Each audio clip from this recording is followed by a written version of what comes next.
আজরাইল আলাইসাল্লাম মহানবী সাল্লাল্লাহু আলাইহি ওয়াসাল্লামের জান কবজ করতে এসে যা বলেছিলেন, প্রত্যেক মানুষকেই একদিন মৃত্যুর মুখোমুখি দাঁড়াতে হবে। মৃত্যুর হাত থেকে আমাদের দিনের নবী হযরত মুহাম্মদ সাল্লাল্লাহু আলাইহি ওয়াসাল্লাম তিনিও রক্ষা পাননি। তবে নবীজি সাল্লাল্লাহু আলাইহি ওয়াসাল্লামের জান কবজের সময় আজরাইল আলাইসাল্লাম বিশেষ কিছু কথা বলেছিলেন। মহানবী সাল্লাল্লাহু আলাইহি ওয়াসাল্লামের জান কবজের সময়ের ঘটনাটি এখন আপনাদেরকে বর্ণনা করছি। নবীজি সাল্লাল্লাহু আলাইহি ওয়াসাল্লামের মৃত্যুর সময় জিবরাইল আলাইহিসসালাম এসে নবীজি সাল্লাল্লাহু আলাইহি ওয়াসাল্লামকে সালাম দিলেন আর বললেন, হে আল্লাহর রাসূল, আল্লাহ আপনাকে সালাম দিয়েছে আর জানতে চেয়েছে আপনি কেমন আছেন। আল্লাহ সব জানেন, তারপরও আপনার মুখ থেকে জানতে চেয়েছেন আপনি কেমন আছেন। নবীজি বললেন, আমি বড়ই কষ্টের ভেতরে আছি, অসুস্থ আছি। জিবরাইল বলল, ইয়া রাসূল আল্লাহ, একজন নতুন ফেরেশতা এসেছে আজকে আমার সাথে, যে ফেরেশতা কোনো মানুষের কাছে আসার জন্য কোনোদিন অনুমতি চায়নি আর কোনোদিন অনুমতি চাইবেও না, শুধু আপনার অনুমতি চাই আপনার কাছে আসার জন্য। আর সেই ফেরেশতার নাম মালাকুল মউত। মালাকুল মউত রাসূলের অনুমতি নিয়ে রাসূলের জাশন মোবারকের কাছে এসে সালাম দিলেন। বললেন, ইয়া রাসূল আল্লাহ, আদম আলাইহিসসালাম থেকে শুরু করে এই পর্যন্ত আমি যত মানুষের জান কবজ করেছি আর কিয়ামত পর্যন্ত যত মানুষের জান কবজ করব, কারো কাছে অনুমতি চাইনি আর কারো কাছে অনুমতি আমার চাইতেও হবে না। কিন্তু আজকে আসার সময় আল্লাহ বললেন আমি যেন আপনার অনুমতি চাই।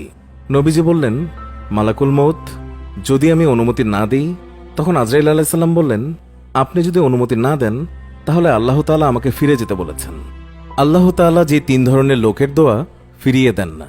আল্লাহ চান বান্দা তার কাছে দোয়া করুক, আল্লাহ বান্দার মনোবাঞ্ছা পূরণে উন্মুখ থাকেন, তবে সে দোয়ার সঙ্গে পবিত্রতার সম্পর্ক থাকতে হবে।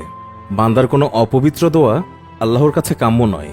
হযরত আবু হুরায়রা থেকে বর্ণিত, তিনি বলেন, রাসূলুল্লাহ সাল্লাল্লাহু আলাইহি ওয়াসাল্লাম বলেছেন, আল্লাহ পূত পবিত্র এবং তিনি কেবল পবিত্র জিনিসই কবুল করেন।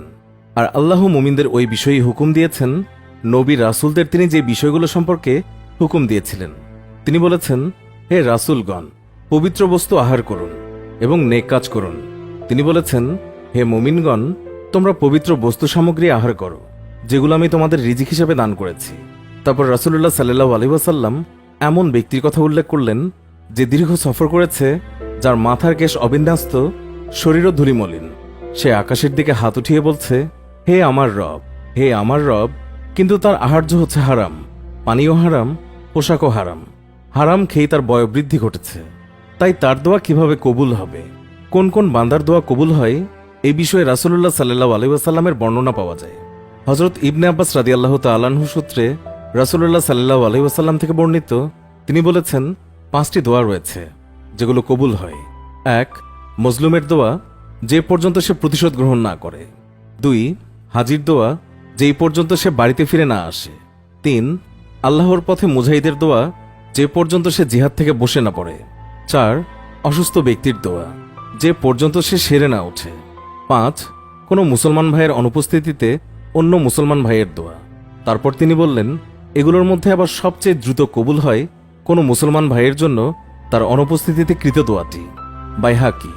এই হাদিসে এক মুসলমান যাতে অন্য মুসলমানের অনুপস্থিতিতে দোয়া করে সেই ব্যাপারে উৎসাহ যোগানো হয়েছে। আবু হুরায়রা রাদিয়াল্লাহু তাআলা আনহু থেকে বর্ণিত, তিনি বলেন, রাসূলুল্লাহ সাল্লাল্লাহু আলাইহি ওয়াসাল্লাম বলেছেন, 3 ধরনের লোকের দোয়া কখনোই ফিরিয়ে দেওয়া হয় না। 1. রোজাদার যখন ইফতার করে। 2. ন্যায়পরায়ণ শাসকের দোয়া। 3. মাজলুমের দোয়া।